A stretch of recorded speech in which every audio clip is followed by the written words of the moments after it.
আল্লাহ রাব্বুল আলামিন বিচার কার্য শুরু করবেন না। পরকালের প্রত্যেকটা স্টেপ, প্রত্যেকটা ধাপ, মানুষ যেই ধাপে পরকালে থাকবে মনে হবে এর চাইতে কঠিন ধাপ আর কোনো কিছু নাই। যেমন একটা মানুষকে যখন কবরে রাখা হবে, কবর তো কারো হবে জান্নাতের বাগান, কারো হবে জাহান্নামের গর্ত। যার কবরটা জান্নাতের বাগান হয়ে যাবে সে মনে করবে এটাই মনে হয় জান্নাত। ফেরেশতারা তাকে জানাবে না না, এটা জান্নাত নয়, জান্নাতের তুলনায় এই জিনিসটা একেবারেই তুচ্ছ। তোমার জন্য অনন্তকালের চূড়ান্ত বাসস্থান জান্নাতে তো তোমাকে দেওয়া হবে হাসরের পরে, বিচার দিবসের পরে। চিন্তা করেন, ওই লোকটা কবরে গিয়া যেই আরাম পাবে সে মনে করবে এটাই মনে হয় জান্নাত। আবার আর একদল মানুষের কবর হবে জাহান্নামের গর্ত। সে ওই জাহান্নামের গর্ত, কবরের শাস্তি ভোগ করে মনে করবে এটাই মনে হয় জাহান্নাম, কারণ এর চাইতে কঠিন আর কঠোর কোনো শাস্তি হতে পারে না। তখন সে বলবে এটাই তো মনে হয় জাহান্নাম। ফেরেশতারা বলবে না, এটা জাহান্নাম নয়, বরং এটা জাহান্নামের তুলনায় একেবারে তুচ্ছ একটা শাস্তি। এক কথায় কবরে যখন থাকবে সে মনে করবে এর চাইতে কঠিন আযাব আর কোনো কিছুই হতে পারে না। এইবার যখন হাসরের ময়দানে সকলকে উঠানো হবে, সকলে যখন একত্রিত হবে, সবাইকে জমা করা হবে, বিচার কাজ শুরু হয় নাই, কিছুই হয় নাই, কাউকে জান্নাতেও দেওয়া হয় নাই, জাহান্নামেও দেওয়া হয় নাই, শুধুমাত্র উঠে একত্রিত হয়েছে। ওই মুহূর্তে প্রত্যেকটা মানুষ এতটা চিন্তিত থাকবে, মানুষেরা মনে করবে কবরের মধ্যে তারা মনে হয় জান্নাতি আরামে ছিল। হাসরের ময়দানে উইঠা কবর যাদের আযাব ছিল, কবর যাদের জাহান্নামের গর্ত ছিল, এরা কবরের আযাবের কথা ভুলে যাবে। কি বলবে তারা? আল্লাহ তাআলা যখন সবাইকে একত্রিত করবেন, একদল মানুষ বলবে ইয়া ওয়াইলানা মান বাআসানা মিন মারকাদিনা, হায় দুর্ভোগ, কে আমাদেরকে আমাদের ঘুম থেকে জাগায় দিল, মান বাআসানা, কে আমাদেরকে জাগ্রত করে তুলল। এইবার মুমিনরা অথবা ফেরেশতারা জবাবে বলবে হাদা মা ওয়াদার রহমান ওয়া সাদাকাল মুরসালুন, এটা হলো দয়াময়ের সেই প্রতিশ্রুত দিবস, যেই দিবসের ওয়াদা তিনি দিয়েছিলেন আর এই দিবসের সত্যায়ন রাসূলগণ দুনিয়াতে করেছিলেন। এটাই হলো সেই দিবস, সেটাই হলো ইয়াউমুল কিয়ামা, এটাই হলো একত্রিতকরণ দিবস, ইয়াউমুল হাসর। এইবার মানুষগুলা হাসরের ময়দানে উঠে কবরের আযাবের কথা ভুলে যাবে। ওই সময়ের মুসিবতটা এমন মনে হবে, মনে করবে কবরে মনে হয় আরামেই ছিলাম, কিন্তু এর পরের ধাপ যে আরো কঠোর তখন বুঝবে না। মানুষের মধ্যে কথাবার্তা হবে, আল্লাহ তাআলা বিচার কার্য কেন শুরু করেন না? হিসাব হোক, জান্নাতে যাই জাহান্নামে যাই সেটা পরের কথা, বিচার কার্য কেন আল্লাহ তাআলা শুরু করেন না? কেউ কি নাই আল্লাহ তাআলার কাছে গিয়ে একটু সুপারিশ করবে? এবার একদল মানুষ মানবকুলের পিতা আদম আলাইহিস সালাতু ওয়াস সালামের কাছে গিয়া বলবে, আপনি তো প্রথম মানুষ, আল্লাহ তাআলা আপনাকে বানিয়েছেন, আপনি সব মানুষের পিতা, আপনি একটু আল্লাহ তাআলার কাছে গিয়া সুপারিশ করেন যেন আল্লাহ তাআলা বিচার কার্য শুরু করে দেয়। আদম আলাইহিস সালাতু ওয়াস সালাম এই ব্যাপারে অক্ষমতা প্রকাশ করবেন, অপারগতা প্রকাশ করবেন। তিনি বলবেন যাও নূহ আলাইহিস সালামের কাছে যাও। নূহ আলাইহিস সালামের কাছে যাওয়া হবে। নূহ আলাইহিস সালাতু ওয়াস সালাম তিনিও অপারগতা প্রকাশ করবেন। ইব্রাহিম আলাইহিস সালামের কাছে যাওয়া হবে, অপারগতা প্রকাশ করবেন। মূসা আলাইহিস সালামের কাছে যাওয়া হবে, অপারগতা প্রকাশ করবে। ঈসা আলাইহিস সালামের কাছে যাওয়া হবে, তিনিও অপারগতা প্রকাশ করবেন। কিন্তু তিনি পথ বাতলায়া দিবেন, বলবেন শোনো, আজকে আল্লাহ তাআলার সামনে কথা বলার ক্ষমতা কেউ রাখে না, সাহস কেউ রাখে না। আজকে যিনি আল্লাহ তাআলার সামনে কথা বলতে পারবেন তিনি হলেন মুহাম্মাদুর রাসূলুল্লাহ সাল্লাল্লাহু আলাইহি ওয়াসাল্লাম। তোমরা তার কাছে যাও। নবীজির কাছে গিয়ে যখন বলা হবে রাসূলুল্লাহ সাল্লাল্লাহু আলাইহি ওয়াসাল্লাম সিজদায় পড়ে যাবেন, লম্বা সেজদা হবে। নবীজি বলেন ওই সেজদায় কতকাল কত সময় অতিবাহিত হবে আমি জানি না। সেজদার মধ্যে আল্লাহর রাসূল সাল্লাল্লাহু আলাইহি ওয়াসাল্লাম আল্লাহ তাআলার প্রশংসা করবেন। কি প্রশংসা করবে? আল্লাহ তাআলা আমার আপনার নবীজির অন্তরের মধ্যে কথাগুলো ঢাইলা দিবে। একটা সময় আল্লাহ তাআলা বলবেন, হাবিব আপনি মাথা উঠান, আপনি যা বলবেন আপনার সুপারিশ গ্রহণ করা হবে। নবীজি মাথা উঠাবেন, নবীজি আল্লাহ তাআলার কাছে বলবেন, আল্লাহ আপনি তো আজকের এই দিনের বিচারক, আপনি আপনার বিচার কার্য শুরু করে দেন। এই যে সুপারিশ, এটাকে বলা হয় শাফাআতে কুবরা, যার দ্বারা সৃষ্টির সব মানুষ এই সুপারিশের দ্বারা উপকৃত হবে। এজন্য আমার আপনার নবী শুধু দুনিয়ার সব সৃষ্টির জন্য রহমত, বিষয়টা এমন নয়, বরং মরার পরেও কিয়ামতের ময়দানেও আমার আপনার নবী পরকালে সকলের জন্য হবেন রহমত। সুবহানাল্লাহ।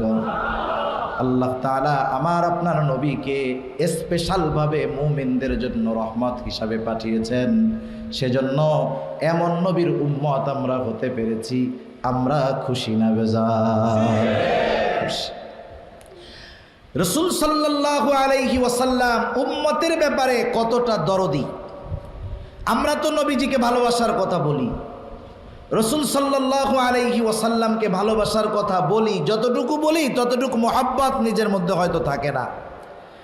একটা মানুষের প্রতি আরেকটা মানুষের আন্তরিকতা, মোহাব্বত, ভালোবাসা বাড়ার কিছু কারণ আছে। কারণগুলোর মধ্যে অন্যতম একটা কারণ হলো, কেউ যদি আমার আপনার কোনো উপকার করে, কল্যাণ করে, বড় বিপদ থেকে আমাকে আপনাকে যদি বাঁচায়, বলেন তো কারো কি ওয়াজ করা লাগবে যে ভাই আপনাকে ওই লোকটা সেই দিন তো রোড অ্যাক্সিডেন্ট থেকে আল্লাহ তাআলার রহমতে ওনার মাধ্যমে আল্লাহ তাআলা আপনারে হেফাজত করছে, উনি আপনার এত উপকার করছে, তা আপনি একটু উনারে ভালো ডালো বাইসেন, এ ওয়াজ কি করা লাগবে? লাগবে না। কারণ কি? কারণ ওই লোকের আমার প্রতি যেই অনুগ্রহ, আমার প্রতি তার যেই আচরণ, এটা অটোমেটিক আমার অন্তরে তার প্রতি ভালোবাসা জাগ্রত হবে। ঠিক কিনা বলে? নবীজি সাল্লাল্লাহু আলাইহি ওয়াসাল্লামের প্রতি ভালোবাসা জাগ্রত হবে না কেন, থাকবে না কেন? কারণ নবীজি তো উম্মতের চিন্তায় বিভোর। নবীজি উম্মতকে কতটা ভালোবাসেন, কতটা মহব্বত করেন, হাদিসের আলোকে কয়েকটা হাদিস আপনাদের খেদমতে পেশ করলে বুঝতে সহজ হবে। আবদুল্লাহ ইবনে আমর ইবনুল আস রাদিয়াল্লাহু তাআলা আনহু রাসূলুল্লাহ সাল্লাল্লাহু আলাইহি ওয়াসাল্লামের মজলিসে একদিন সবাই বসা।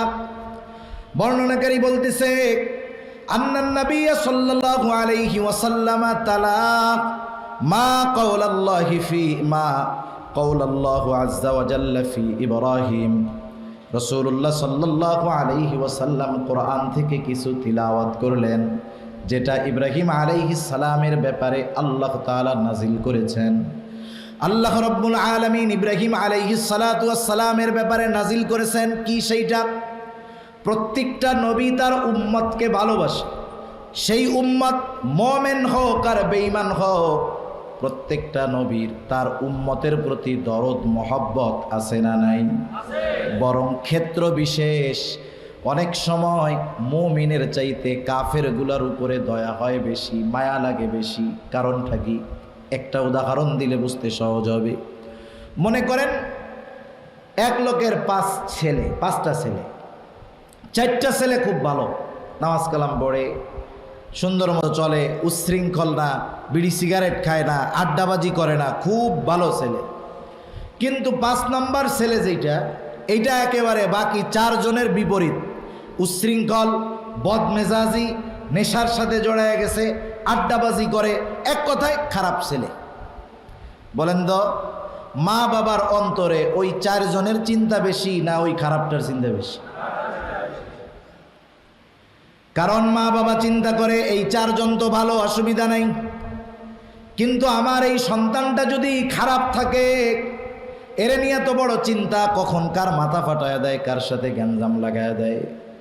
অনেক সময় নবীরা তো চিন্তা করে যারা আমার উপরে ঈমান আনলো, আল্লাহর উপরে ঈমান আনলো, শয়তানের ধোকায় পড়ে যদি কিছু গুনাহ করে ঈমানের কারণে মাপ পাওয়া যাবে। কিন্তু যেই উম্মতেরা আমার উপরে ঈমান আনে নাই, আল্লাহর উপরে ঈমান আনে নাই, এদের তো কিয়ামতের ময়দানে বাঁচার কোনো উপায় নাই। এজন্য ইব্রাহিম আলাইহিস সালাতু ওয়াস সালাম ওনার উম্মতের জন্য আল্লাহর কাছে দোয়া করতেছে। তিনি বলতেছেন, রব্বি ইন্নাহুন্না আযলালনা কাসীরাম মিনান নাস ফামান তাবিআনি ফাইন্নাহু মিন্নি ওয়া মান আসানি ফাইন্নাকা গফুরুর রহিম। ইব্রাহিম আলাইহিস সালাম বলতেছে, রব্বি ইন্নাহুন্না আযলালনা কাসীরাম মিনান নাস, ও আমার রব, প্রতিমাগুলো, মূর্তিগুলা অধিকাংশ মানুষকে পথচ্যুত করে ফেলেছে, পথভ্রষ্ট করে ফেলেছে।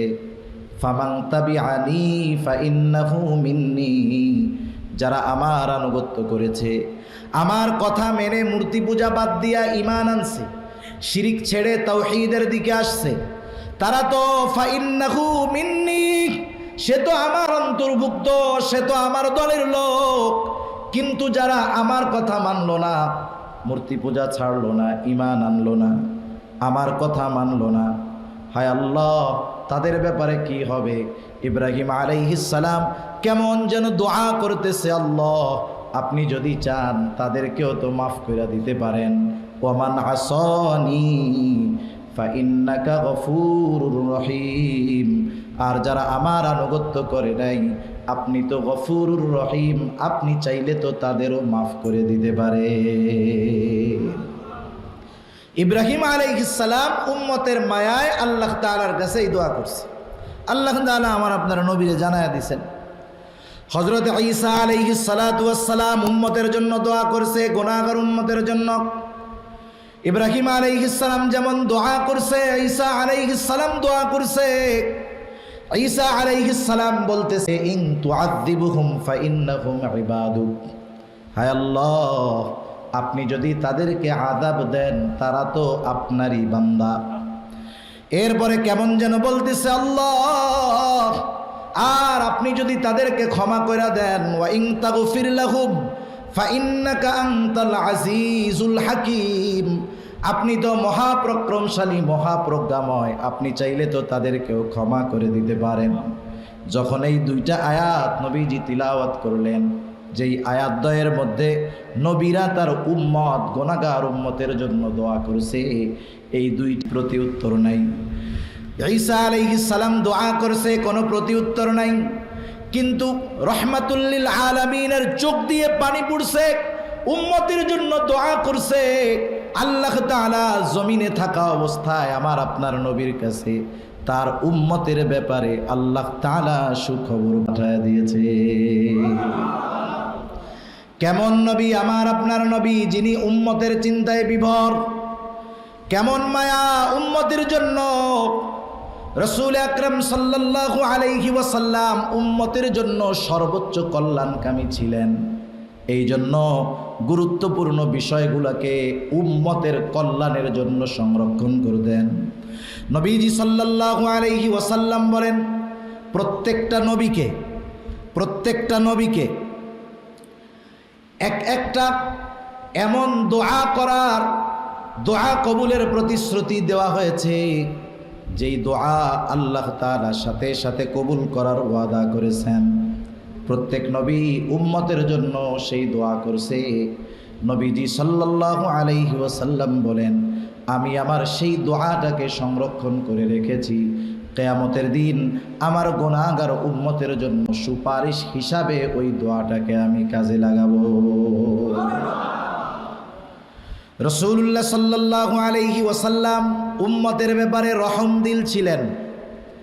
ওনার উপরে ওনার উম্মত যতটা কঠোরতা অবলম্বন করুক না কেন, নবীজি কখনো প্রতিশোধ পরায়ণ ছিলেন না, প্রতিশোধ নিতেন না। যখন রাসূল সাল্লাল্লাহু আলাইহি ওয়াসাল্লাম মক্কায় কাফেরদের মধ্যে দাওয়াত দিলেন, কাফেররা নবীজির দাওয়াত গ্রহণ করে না। এমত অবস্থায় নবীজি সাল্লাল্লাহু আলাইহি ওয়াসাল্লাম চিন্তিত হয়ে গেলেন, খানা দানা বাদ দিয়ে দিলেন।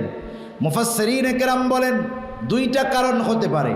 এক নাম্বার কারণ, আল্লাহর নবী চিন্তা করতেছে, আমাকে যেই দায়িত্ব দেওয়া হলো সেই দায়িত্ব যথাযথভাবে পালন করতে পারলাম কিনা। আমার কথা তো মানুষ শোনে, ঈমান আনে না। তাদের পথ পরিবর্তন হয় না। প্রথম চিন্তা। দ্বিতীয় চিন্তা, নবীজি যেই দাওয়াত দিচ্ছেন অপরিচিত কোনো মানুষের মধ্যে দেন না। তার পরিচিত মানুষ জীবনের 40টা বছর যাদের মাঝে অতিবাহিত করেছেন তাদেরকেই দাওয়াত দিচ্ছেন, তারা নবীজির কথা মানতেছে না। এই চিন্তায় নবীজি খানা দানা কমায়া দিলেন, দুর্বল হয়ে গেলেন, অসুস্থ হয়ে গেলেন। উম্মতের চিন্তায়, ঈমান না আনার চিন্তায় আল্লাহ তাআলা ওহী নাজিল করে জানায় দেন, লাআল্লাকা বাখিউন নাফসাকা আল্লা ইয়াকুনু মুমিনিন। আপনি তো নিজেকে নিজে মৃত্যু মুখে পতিত করে দিচ্ছেন, নিজেকে মৃত্যু মুখে ঠেলে দিচ্ছেন। তারা ঈমান না আনার কারণে, তারা আপনার কথা শুনে ঈমান আনে না, এই জন্য আপনি নিজেকে কেন নিজে মৃত্যুর মুখে ঠেলে দেন?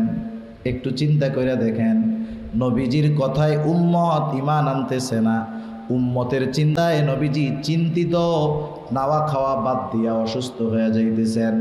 এই মানুষগুলো যখন ঈমান আনে না, রাসূলুল্লাহ সাল্লাল্লাহু আলাইহি ওয়াসাল্লাম তায়েফে গেলেন।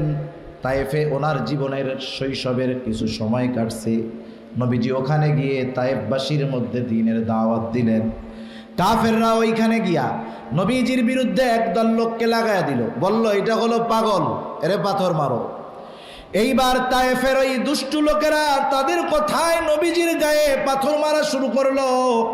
পাথরের আঘাতে নবীজি সাল্লাল্লাহু আলাইহি ওয়াসাল্লাম রক্তাক্ত হয়ে গেলেন। নবীজির গা বেয়ে বেয়ে রক্ত পড়তো। হযরত যায়েদ রাদিয়াল্লাহু তাআলা আনহু নবীজিকে বেষ্টনী দিয়ে ধরতেন, যাতে করে ওই তাদের ছোড়া পাথর নবীজির গায়ে না লাগে। নবীজি পড়ে যাইতেন, আবার উঠতেন, আবার দাওয়াত দিতেন, আর কাফেররাও নবীজির গায়ে পাথর মারতে থাকতো। নবীজির গা দিয়ে এত পরিমাণ রক্ত পড়ছে, গায়ের রক্তগুলো যখন পায়ের মধ্যে গেছে, রক্ত শুকায়া পায়ে থাকা জুতাটা পায়ের সাথে লেগে গেছে, শুকায়া এত পরিমাণ রক্ত বের হয়েছে। নবীজির গা পাথরের আঘাতে ক্ষত বিক্ষত হয়ে গেছে। আয়েশা সিদ্দিকা রাদিয়াল্লাহু তাআলা আনহা একদিন নবীজির গা দেখা বলে, ইয়া রাসূলুল্লাহ, আপনার কি কখনো বসন্ত হয়েছিল নাকি? আপনার গায়ের মধ্যে এত দাগ কেন? কারণ যাদের বসন্ত বেশি হয় গায়ের মধ্যে গর্ত গর্ত হয়ে যায়, ওই দাগ আর কোনো সময় মিটে না। দেখছেন না এরকম? এরকম হয়, অনেক সময় হয়।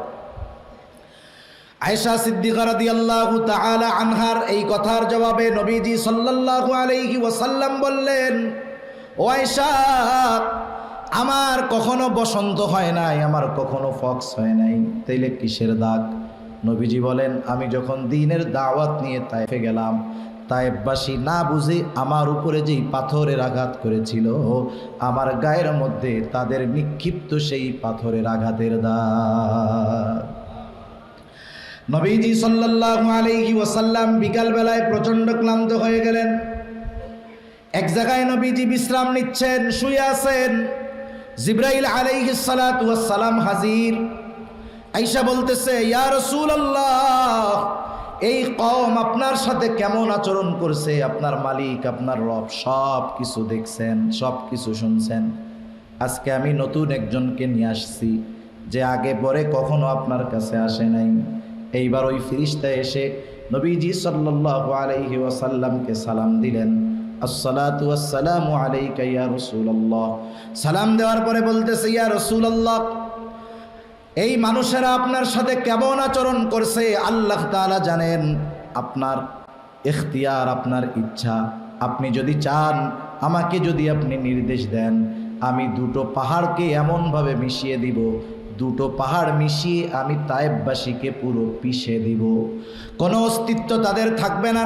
একটু চিন্তা করে দেখেন তো, বর্তমান সময়ে আমরা কতটা প্রতিশোধ পরায়ণ। আমরা যদি একটু সুযোগ পাই, প্রতিশোধের নেশায় আমরা মেতে উঠি, ঠিক কিনা গণ? আমাদেরকে যদি কোনো দেওদানো বাইসা কইতো যে এক কাজ করেন, আপনার একটা ইচ্ছা আমি পূরণ করব। কি ইচ্ছা? এই জীবনে আপনার কার কার উপরে প্রতিশোধ নেওয়ার ইচ্ছা আছে, একটা লম্বা তালিকা দেন, একটা লিস্ট দেন, সবার প্রতিশোধ আমি আপনার পক্ষ থেকে নিয়ে দিব। আমার মনে হয় আমাদের প্রত্যেকের প্রতিশোধের তালিকা 15-20 হাত লম্বা হইতো, ঠিক কিনা বলে? চিন্তা করতাম কোন দিন কে একটু গরম কথা কইছিল, কোন দিন কে আমার একটু গায়ে হাত তুলছিল। এই সব কিছুর তালিকা দিয়া সাইজ করার জন্য আমরা রেডি থাকতাম। রাসূলুল্লাহ সাল্লাল্লাহু আলাইহি ওয়াসাল্লামের সাথে এমন আচরণের পরেও নবীজি সাল্লাল্লাহু আলাইহি ওয়াসাল্লাম কি করলেন? ফেরেশতা যখন এই কথা বলছে, নবীজি একটু আরাম করতেছিলেন, তিনি ওইটা বইসা গেলেন। কি বললেন নবী? ফেরেশতার এই কথার জবাবে নবীজি বললেন, বাল আরজু আইয়াখরুজাল্লাহু মিন আসলাবিহিম মান ইয়াবুদুল্লাহা ওয়াহদাহু ওয়ালা ইউশরিকু বিহি শাইআ। নবীজি বললেন, তুমি তো বলতেছ দুই পাহাড় দিয়ে তাদেরকে পিষে ফেলবো। আমি তো আল্লাহ তাআলার কাছে এই লোকগুলোর ব্যাপারে এই আশা পোষণ করি, আইয়াখরুজাল্লাহু মিন আসলাবিহিম, তাদের থেকে আল্লাহ তাআলা এমন এক প্রজন্ম বাহির করবে যারা এক আল্লাহর ইবাদত করবে, আল্লাহ তাআলার সাথে কোনো কিছুর শিরিক করবে না। রাসূল সাল্লাল্লাহু আলাইহি ওয়াসাল্লাম কষ্ট যারা দিয়েছে উম্মত, তাদের ব্যাপারেও বদদুয়া করেন নাই, বরং তাদের ব্যাপারেও নবীজি সাল্লাল্লাহু আলাইহি ওয়াসাল্লামের অন্তরের মধ্যে সর্বোচ্চ মায়া মহব্বত ছিল, ভালোবাসা ছিল। আমরা তো নবীজিকে দেখি নাই, নবীজি যখন দুনিয়ায় আমরা আসি নাই, অনাগত উম্মতের জন্য নবীজি পেরেশান ছিলেন, চিন্তিত ছিলেন। রাসূল সাল্লাল্লাহু আলাইহি ওয়াসাল্লাম একদিন সাহাবাদেরকে নিয়ে হাঁটতেছেন, পথ চলতেছেন, হঠাৎ করে নবীজি সাল্লাল্লাহু আলাইহি ওয়াসাল্লাম বলেন, আমার ভাইদেরকে দেখতে মন চায়। সাহাবা একরাম বলল, ইয়া রাসূলুল্লাহ, আমরা কি আপনার ভাই নই? নবীজি বললেন, তোমরা আমার সাহাবী, তাইলে আপনার ভাই কারা? নবীজি বললেন, আমার ভাই হলো তারা যারা আমার পরে আমাকে না দেখে আমার উপরে ঈমান আনবে। এরকম উপমা একটার পর একটা দিলে লম্বা সময় চলে যাবে। দুনিয়ার জমিনে রাসূল সাল্লাল্লাহু আলাইহি ওয়াসাল্লাম উম্মতের জন্য যেমন মায়া, পরকালেও নবীজি সাল্লাল্লাহু আলাইহি ওয়াসাল্লাম উম্মতের ব্যাপারে সর্বোচ্চ মায়া, সর্বোচ্চ দয়ার প্রদর্শন করবেন। নবীজি সাল্লাল্লাহু আলাইহি ওয়াসাল্লাম হাসরের দিন একবার চলে যাবেন হাউজে কাউসারের কাছে দেখার জন্য যে কোনো উম্মত হাউজে কাউসার থেকে পানি পানে মাহরুম হয়ে গেল কিনা। আর একবার দৌড়ে চলে যাবেন ফুলসিরাতের কাছে, না জানি কোনো উম্মত এটা পার হতে ব্যর্থ হয়ে যায় কিনা। আর একবার চলে যাবেন মিজানের কাছে, না জানি কোনো উম্মত তারা আমলের হিসাব দিতে গিয়া ধরা পড়ে যায় কিনা। রাসূল সাল্লাল্লাহু আলাইহি ওয়াসাল্লাম হাসরের ময়দানে পেরেশান থাকবেন। সব নবীরা জান্নাত অভিমুখে রওনা দিয়ে দিবে, সবাই জান্নাতের দরজায় গিয়ে হাজির। জান্নাতের দরজা খোলা হয় নাই, জান্নাতের দরজা বন্ধ। জিজ্ঞাসা করা হবে খোলা হয় না কেন? বলে, যিনি আসলে খোলা হবে তিনি তো এখনো আসেন নাই। তিনি কে? তিনি হলেন মুহাম্মাদুর রাসূলুল্লাহ সাল্লাল্লাহু আলাইহি ওয়াসাল্লাম। কোথায় উনি? তিনি এখনো হাসরের ময়দানে আছেন। যতক্ষণ না আল্লাহ তাআলার পক্ষ থেকে ওনার প্রত্যেকটা উম্মত যার ন্যূনতম ঈমান আছে, যাররা পরিমাণও ঈমান আছে, তার ব্যাপারে যতক্ষণ না জান্নাতের নিশ্চয়তা আল্লাহ তাআলার পক্ষ থেকে পাবেন, ততক্ষণ পর্যন্ত তিনি জান্নাতে প্রবেশ করবে না। আমরা এমন এক নবীর উম্মত, যেই নবী উম্মতের ব্যাপারে সবচাইতে দরদি। আল্লাহ তাআলা কোরআনুল কারীমের মধ্যে সেই দরদ, সেই মোহাব্বতের কথা জানায়া দিচ্ছেন। আল্লাহ তাআলা স্বয়ং সাক্ষ্য দিচ্ছেন যে আমার আপনার নবী তার উম্মতের জন্য কতটা মায়া, কতটা স্নেহশীল, কতটা রহমদিল। আল্লাহ তাআলা সেই কথাই বলেন, লাকাদ জাআকুম রাসূলুম মিন আনফুসিকুম আজিজুন আলাইহি মা আনিতুম হারিসুন আলাইকুম বিল মুমিনিনা রাউফুর রহিম। আল্লাহ তাআলা বলেন, লাকাদ জাআকুম রাসূলুম মিন আনফুসিকুম, তোমাদের মধ্য থেকে তোমাদের জন্য এমন একজন রাসূল দেওয়া হয়েছে। সেই রাসূল কেমন রাসূল? আজিজুন আলাইহি মা আনিতুম, তোমাদের জন্য যেটা কষ্টের, অর্থাৎ তোমরা যেটাতে কষ্ট পাও সেটা তার জন্য কষ্টের কারণ হয়। সুবহানাল্লাহ। উম্মত যদি কষ্ট পায়, নবী কষ্ট পেয়ে যায়, কেমন আজিজ! সেই জন্য সাহাবা একরাম ছিলেন এর উত্তম উপমা। সাহাবা একরামের প্রত্যেকটা কষ্ট, প্রত্যেকটা ব্যথা নবীজির ব্যথার কারণ হতো। এই জন্য সাহাবা একরাম প্রাণ খুলে নবীজির কাছে নিজেদের ব্যথার কথা বলতেন, নবীজি কথাগুলো শুনতেন, সাথে সাথে নবীজি সাল্লাল্লাহু আলাইহি ওয়াসাল্লাম ওই কষ্টের ব্যাপারে তাদেরকে সান্ত্বনা দিতেন। এক সাহাবী আসছে নবীজি সাল্লাল্লাহু আলাইহি ওয়াসাল্লামের কাছে, এসে বলে, ইয়া রাসূলুল্লাহ, আবু সুফিয়ান রাদিয়াল্লাহু তাআলা আন ইসলাম গ্রহণ করার পূর্বে যখন আমি হিজরতের সময় চলে আসছি, মক্কায় আমার সব সম্পদ, টাকা পয়সা, ঘর বাড়ি যা ছিল, ইয়া রাসূলুল্লাহ, আবু সুফিয়ান সব কিছু জোরপূর্বক দখল দিয়া বিক্রয় করে সে নিজে খেয়ে ফেলছে। এরকম আল্লাহর বান্দা তো দুনিয়ায় দু একটা নাই, আসেনি? আছে। রাসূলুল্লাহ সাল্লাল্লাহু আলাইহি ওয়াসাল্লাম তাকে সান্ত্বনা দিয়ে বললেন, আল্লাহ রাব্বুল আলামিন এগুলার বিনিময়ে পরকালে তোমাকে আরো উত্তম কিছু দান করবে, এটার বিনিময়ে তুমি কি সেইটা চাও? এবার সাহাবার মুখে হাসি চলে আসলো, বলে, ইয়া রাসূলুল্লাহ, আমি যদি আমার এই দুনিয়ার সম্পদের বিপরীতে বিনিময়ে আখেরাতে এর চাইতে উত্তমটা পাই, তাহলে এর চাইতে আর ভালো কি হতে পারে? নবীজি সমবেদনা জানাতেন, ব্যথিত হতেন, সাথে সাথে তাদের কষ্ট নিজে অনুভব করতেন। এজন্য নবীজিকে আল্লাহ তাআলা বলতেছেন, আজিজুন আলাইহি মা আনিতুম, তোমাদের জন্য যেটা কষ্টের সেটা তার জন্য পীড়াদায়ক, কষ্টদায়ক। হারিস, নবীজি হলেন উম্মতের কল্যাণকামী, উম্মতের কল্যাণকামী নবী।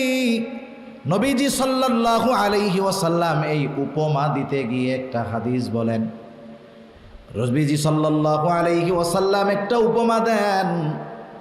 একটা লোক বাতি জ্বালাইলো, বাতি, যারা গ্রামের মানুষ সহজে বুঝবেন। একটা সময় গ্রামে কোনো কারেন্ট ছিল না, লাইট টাইট ছিল না, তেলের বাতি জ্বালানো হইতো, হারিকেন জ্বালানো হইতো।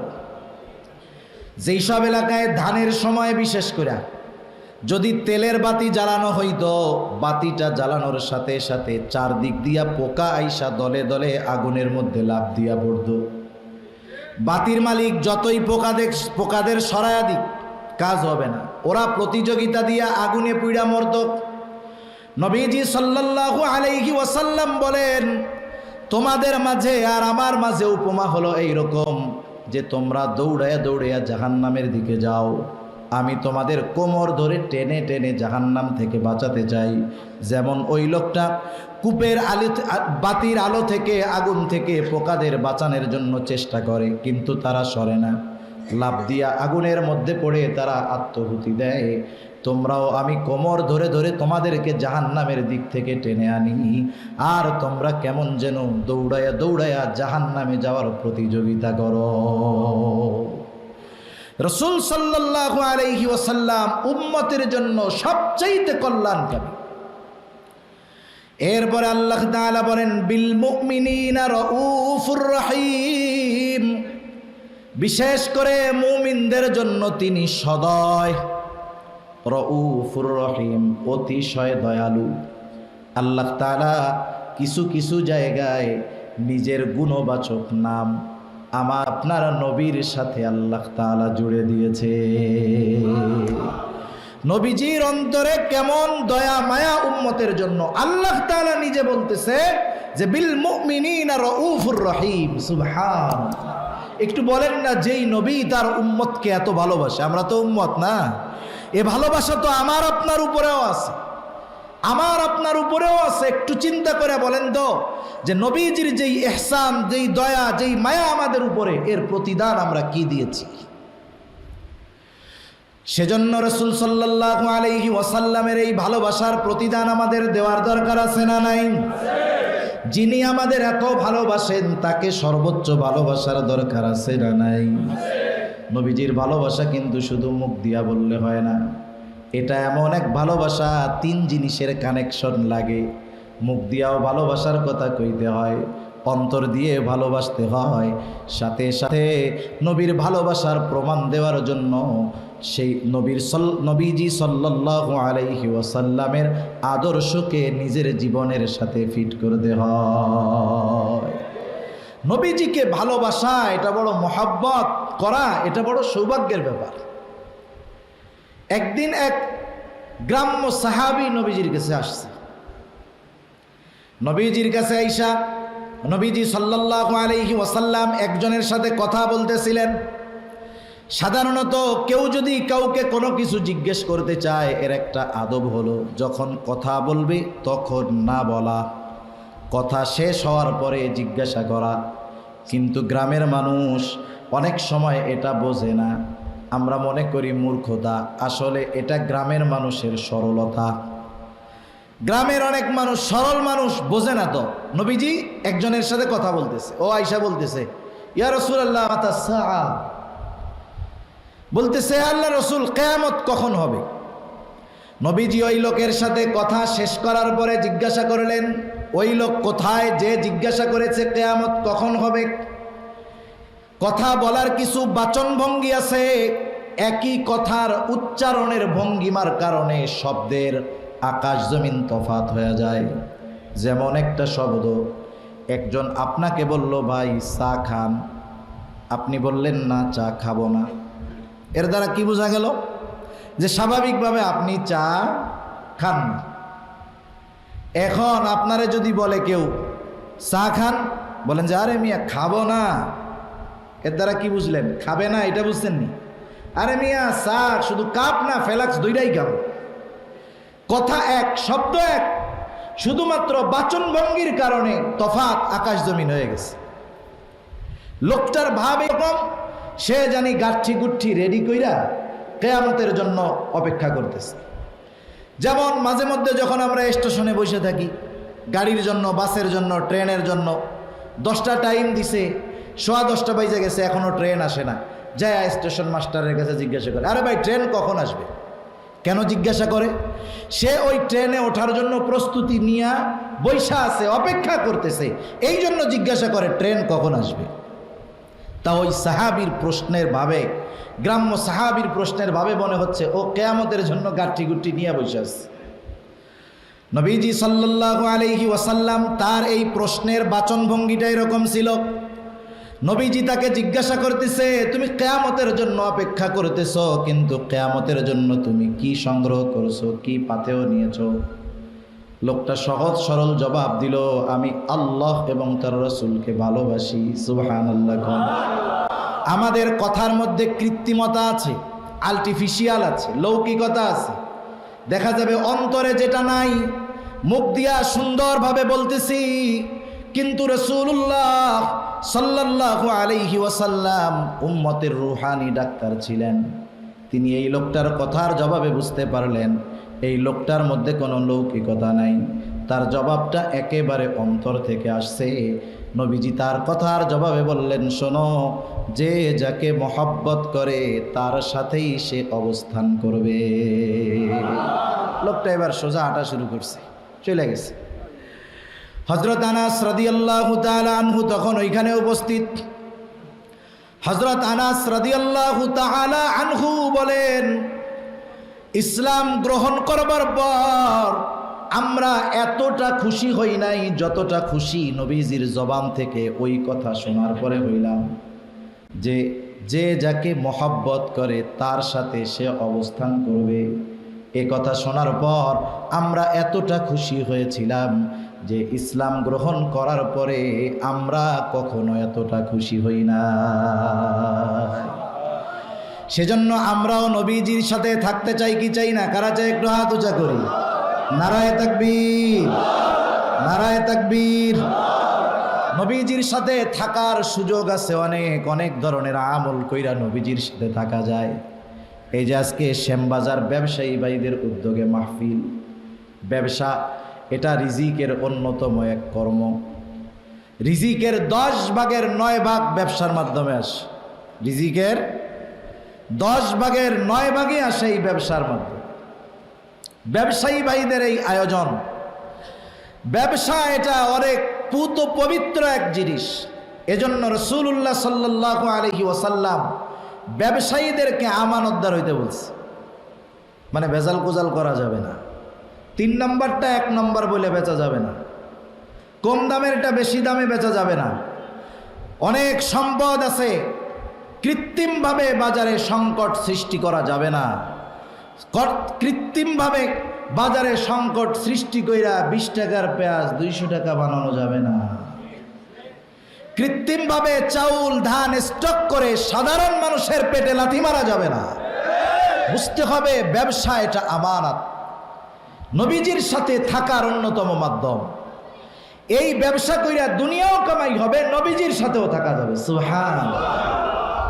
সেজন্য রাসূলুল্লাহ সাল্লাল্লাহু আলাইহি ওয়াসাল্লাম বলেন, সাদুকুল আমিন মান নাবিয়িন সিদ্দিকিনা ওয়াশ শুহাদাই ওয়াস সালিহিন।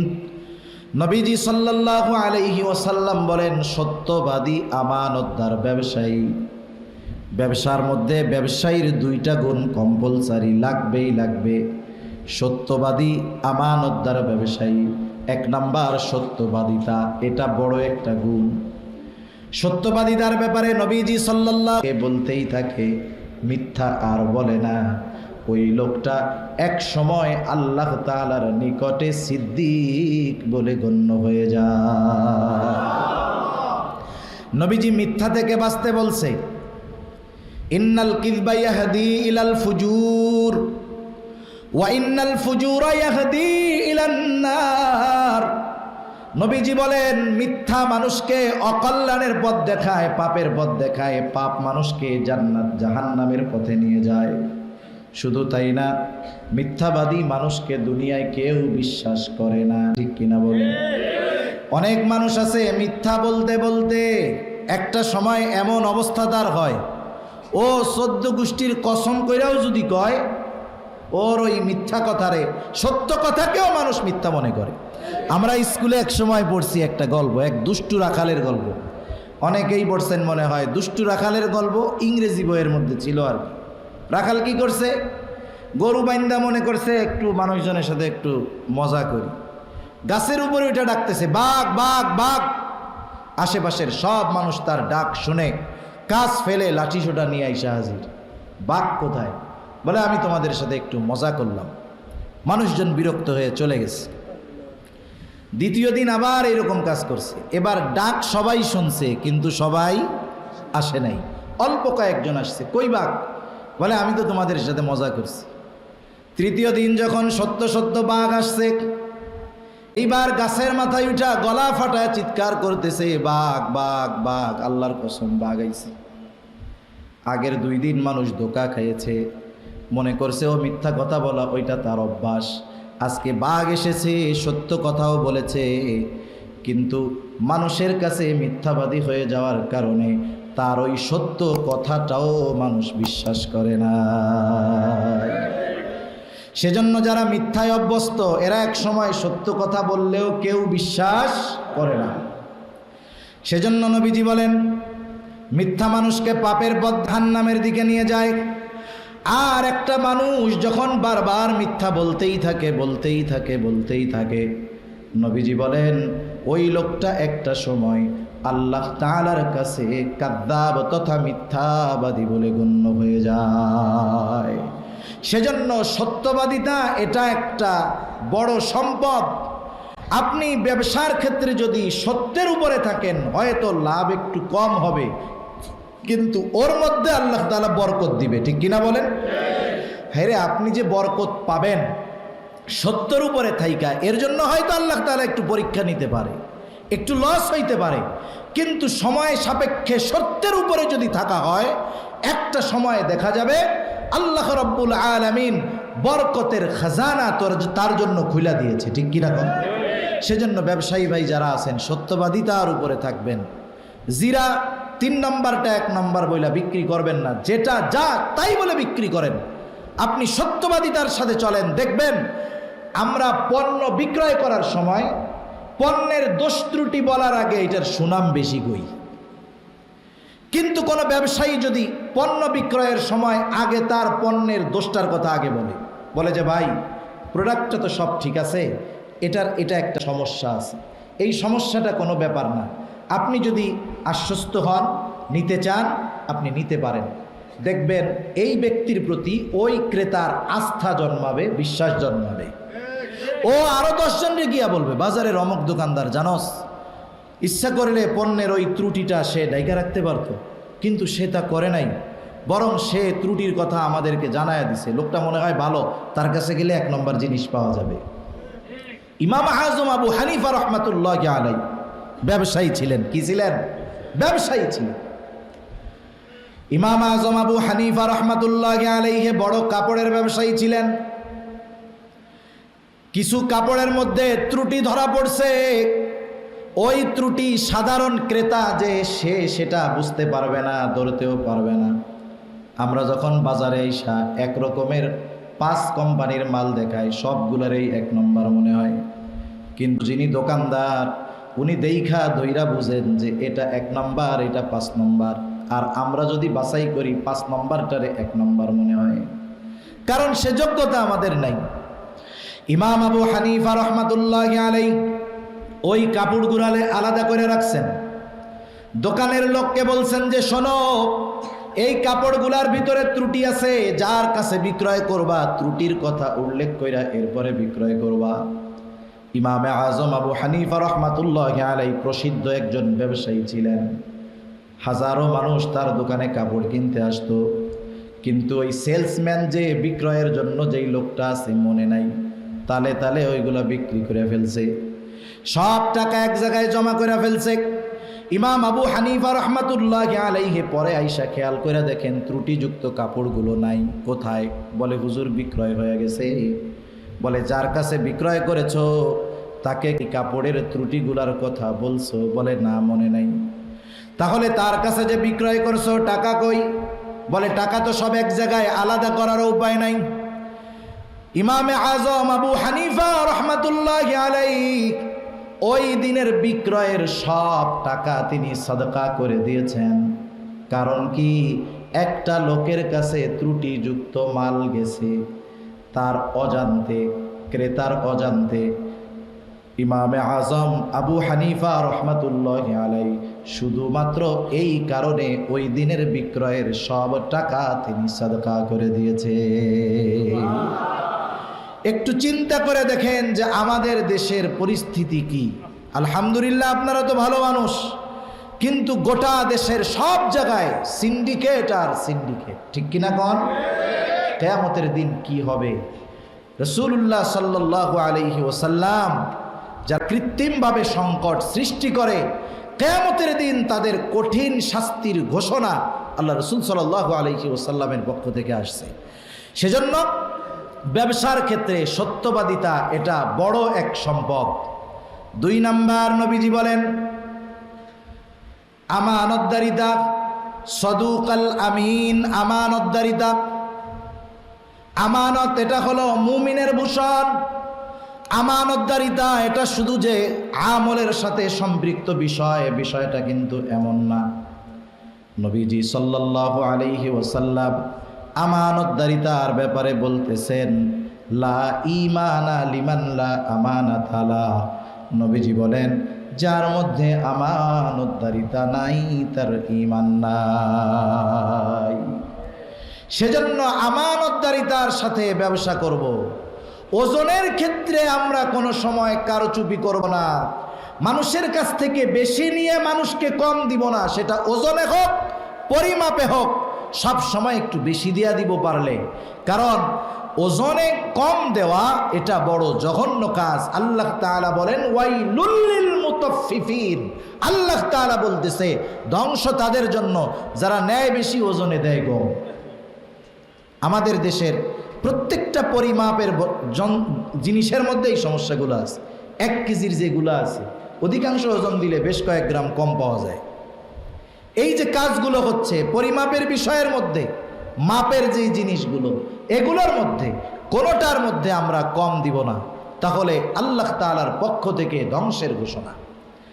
এখন আসেন, এই দুই জিনিস ঠিক রেখে যদি আমার ব্যবসায়ী ভাইরা ব্যবসা করতে পারে, নবীজি বলেন আত-তাজিরুস সাদুকুল আমিন মান নাবিয়িন, ইমানদার যদি হয় এই দুই জিনিস ঠিক রেখা যদি ব্যবসা করে, নেক আমল যদি মোটামুটিও থাকে, নবীজি বলেন মান নাবিয়িন, এই ব্যবসায়ীরা নবীদের সাথে অবস্থান করবে, সিদ্দিকিনদের সাথে অবস্থান করবে, শহীদদের সাথে অবস্থান করবে, নেক বান্দাদের সাথে, সৎ কর্মশীল ব্যক্তিদের সাথে তাদের অবস্থান হয়ে যাবে। সাহাবায়ে কেরাম জীবনের সবচাইতে বড় পাওনা, জীবনের সবচাইতে বড় পাওয়া মনে করতেন নবীজের সাথে জান্নাতে থাকতে পারা। এ সুযোগ আমার ব্যবসায়ী ভাইদেরও আছে। এজন্য নবীজির সাথে থাকার আশায় সত্যবাদিতা ও আমানতদারিতার সাথে ব্যবসা করতে তৈরি আছি। আল্লাহ সকলকে কবুল করুক, জোরে বলি আমিন। আল্লাহ রাব্বুল আলামিন বলেন লাকাদ মান্নাল্লাহু আলাল মুমিনিন, মুমিনদের জন্য আল্লাহ রাব্বুল আলামিনের বিশেষ অনুগ্রহ। মুমিনদের জন্য কি অনুগ্রহ? যে ইয বাআসা ফীহিম রাসূলাম মিন আনফুসিহিম, যে তিনি তাদের মধ্য থেকে তাদের জন্য একজন রসুল পাঠিয়েছেন, রসুল প্রেরণ করেছেন। এই আয়াতের মাধ্যমে জানা গেল যে রাসূলুল্লাহ সাল্লাল্লাহু আলাইহি ওয়াসাল্লাম মুমিনদের জন্য অনুগ্রহ।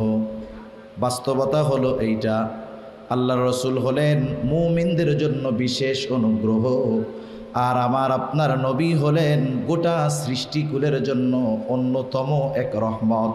তবে মুমিনদের জন্য নবীজি হলেন স্পেশাল এক মানব। রাসূল সাল্লাল্লাহু আলাইহি ওয়াসাল্লাম মুমিনদের জন্য স্পেশালভাবে কিছু বিষয় আছে, কিন্তু গোটা সৃষ্টির জন্য আমার আপনার নবী হলেন রহমত। এজন্য আল্লাহ রাব্বুল আলামিন আমার আপনার নবীজিকে সৃষ্টিকুলের রহমত বলে ঘোষণা করেছেন। পবিত্র কোরআনুল কারীমের যেই সূরা সর্বাধিক পাঠ করা হয়, বলেন তো সেই সূরাটার নাম কি? আরো জোরে বলেন না, নাম কি? সেই সূরার নাম হলো সূরাতুল ফাতিহা। সূরাতুল ফাতিহা প্রত্যেক নামাজের প্রতি রাকাতে লাগে। ইমামের পেছনে যখন পড়ি, ইমামের কেরাত, মুসল্লির কেরাত একা যখন পড়ি, সেটা ফরজ হোক, ওয়াজিব হোক, সুন্নাত হোক, নফল হোক, বলেন তো প্রত্যেক রাকাতে সূরা ফাতিহা লাগে কি লাগে না? লাগে। সূরা ফাতিহার শুরুতেই আল্লাহ রাব্বুল আলামিন বলেন আলহামদুলিল্লাহি রাব্বিল আলামিন, সকল প্রশংসা আল্লাহর জন্য। কে আল্লাহ?